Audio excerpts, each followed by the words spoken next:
ಪಾವನಗೊಳಿಸಿದ ಪುಣ್ಯವಂತರು ಮಹಾಶರಣ ದಂಪತಿಗಳು. ಸತ್ಯ ಶುದ್ಧ ಕಾಯಕ ಕಲಿಸಿದ ಶರಣೆ ಆಯ್ದಕ್ಕಿಲಕ್ಕಮ್ಮ ಮಾರಯ್ಯನವರು. ಲಿಂಗಸೂಗೂರಿನ ಲಿಂಗ ಜಂಗಮ ಪ್ರೇಮಿಗಳು, ಗುಡಗುಂಟ ಅಮರೇಶ್ವರದ ಶರಣ ದಂಪತಿಗಳು. ಆಯ್ದಕ್ಕಿಲಕ್ಕಮ್ಮ ಮಾರಯ್ಯನವರು.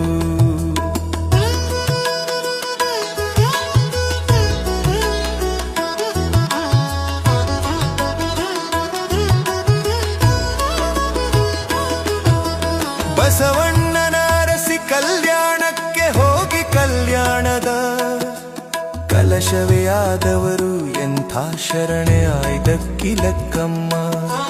ಅತಿಯಾಸೆ ಬೇಡೆಂದಿರಿ, ಸತ್ಯ ಶುದ್ಧ ಕಾಯಕವ ಮಾಡೆಂದಿರಿ, ಕಾಯಕದಲ್ಲೇ ಶಿವನ ಕಾಣೆಂದಿರಿ. ಮಹಾಶರಣೆ